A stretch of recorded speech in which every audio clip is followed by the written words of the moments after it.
I mean, let's start off right off the rip. Matthew Stafford's in a hyperbolic time chamber. No, I'm kidding. But whatever the hell that thing was today, Right. the immortal, and not spelled with the I, but A, it's like this red light therapy thing. Blaine, have you ever had red light therapy before? Have you ever done that? I have actually. So my stepdad is a physical therapist, and Oh, so perfect. just last year that they got one of those like red light things, and I tried it, and it was weird. It was different. But if it works, it works. So I like it. yeah. I like it. I did that, and then the vibration plate. So I've done some therapy myself in that regard involving red light, but there's a lot more to it than that. Obviously, it's not just a $2,000 or whatever, however much it is. It's really expensive, but it's not just a really expensive red light therapy. I'm sure there's more to it, but everyone's freaking out about Matthew Stafford right now. And I get it. Like, the season's approaching. You don't like seeing giant gadgets, or as Seattle Rams called it on Twitter, a giant beer can, where your quarterback goes in there. You don't like that. Plus, Sean McVay did basically tease that he was going to practice on Monday when he told us on Saturday. So I get it. I'm not concerned, Blaine. Just people that I've talked to, that are close to the situation at hand, I've been told not to worry about this. Now, I like your place in this because I don't get the vibe like when I watch your stuff and I read your stuff and I see your tweets and whatnot. I don't get a vibe that you're freaking out over this, but I do like your approach. You're at least saying, hey, this is going to be something potentially that he has to manage the whole year. So yeah, give everyone your thoughts on kind of this whole situation going down. Yeah, I mean, I don't think it's time, like you said. I don't think it's time to hit the panic button right now. Like you said, the Rams don't seem too worried about it. At the same time, I don't think it's nothing. It's not something just to completely brush aside. I think you go back to 2022 and Rams downplayed his elbow, and I think this is a completely different situation.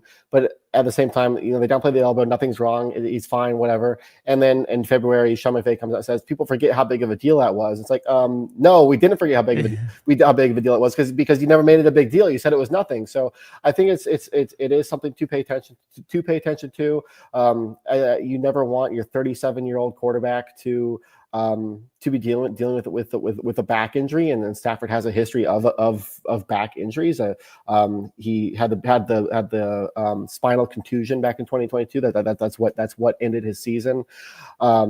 So it's one of those things where, is this something that's going to affect his arm strength? Is it something where he's not going to get as much velocity on the ball? Is it one of those things where, one hit and is he just done? There are a lot of fair questions here.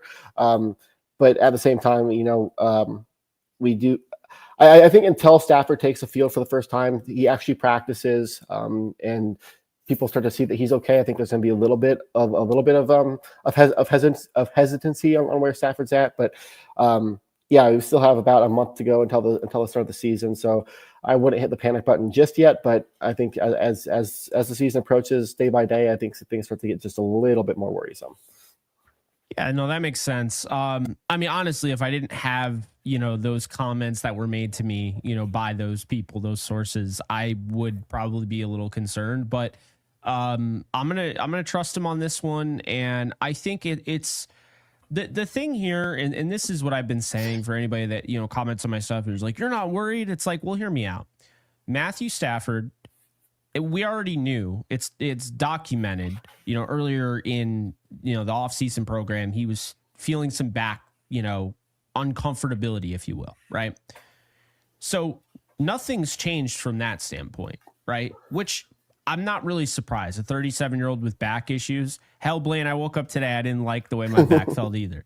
It only gets worse on the other side of 30. Let me tell you. I will say too, though, is like I think during the preseason game, they were or right before it or something. McVay had mentioned that Stafford had gone through like a workout and thrown I think 60 or so passes.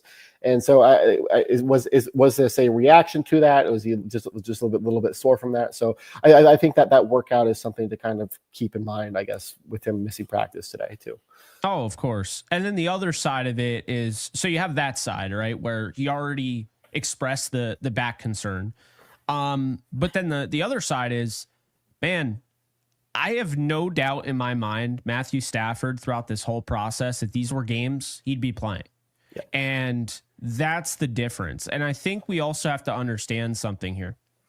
One, I don't, and I've said this on the show multiple times now, I don't want my players practicing injured. Okay. If you want to go and play in the Super Bowl injured, I get that, right? If you want to go play in a regular season game injured, you only have 17 guaranteed. I get that. Practicing injured does nobody favors. So if he's even a little bit banged up, I don't want him practicing at all. And I think they should be cautious with him. And then the other side of that is that we're talking about Matthew Stafford here. Like, I mean this in the nicest way possible because he's one of my all-time favorite players. He's been damaged goods since Detroit. He has. This is somebody who's constantly banged up because he was put through the ringer in Detroit. And so now it's like, it is kind of funny, Blaine. I'm sure you've noticed this, how people always act like, oh, this is the beginning of the end. It's like, have you not been on the Matthew Stafford train this whole time? Because guess what? Since he was a rookie to now, he is always under fire injury-wise. He's as tough as they come, and that's just the reality of it. It sucks for him, and I hope to God he's able to live a life after football without pain. But it's probably not going to be the case, Blaine. He probably has tons of pain. And, obviously there are better days, here and there. But he's a quarterback in the NFL, and his first, let's say, 10 years, he had no protection whatsoever at the most important position and was constantly getting banged up. I guess maybe I'm just so used to Matthew Stafford and being banged up that when he started feeling pain and injury and all of that with the Rams the first time, I wasn't surprised. And I remember, and I want to see if you remember this. You probably do. The report that came out, it was Diana Rossini, and she said in the Super Bowl season, he was 65% healthy at the end of the year.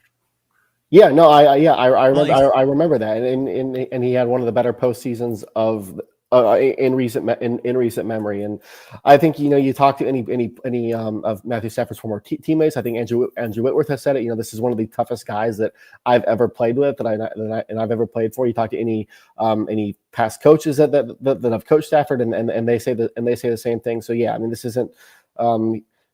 Stafford's not going to pull an Anthony Richardson and be tired and ask to come out of the game. Like, this is a guy that's going to be on the field. You're going to have to. Coaches are going to have to physically hold him back to not play. It's true. I wouldn't want to have to be the dude that has to tell Stafford that you're benched today because you're banged up, because he's not coming out of the game and he is going to talk back to you. So, no, I agree. That's about as much as we could really say on that topic. There really just isn't much to it. Obviously, one headline you can talk about it, but we're not going to try and spend the entire time. We did address it, though. All right, guys. So once again, just want to let you guys know that you can check out my new side project, The Lounge. I interview athletes, musicians, actors, actresses, all the nine. So definitely check it out over on the Lounge with Jake Ellenbogen channel. Be sure to subscribe and enjoy. In case you guys haven't noticed, I do have a Discord channel for my community on this channel. And if you want to be a part of it, it is free. The link is in the description below. You can sign up. This is basically a 24/7 Rams channel, and we are almost at 1,100 members. So if you want to be a part of it, just hit the link in the description below.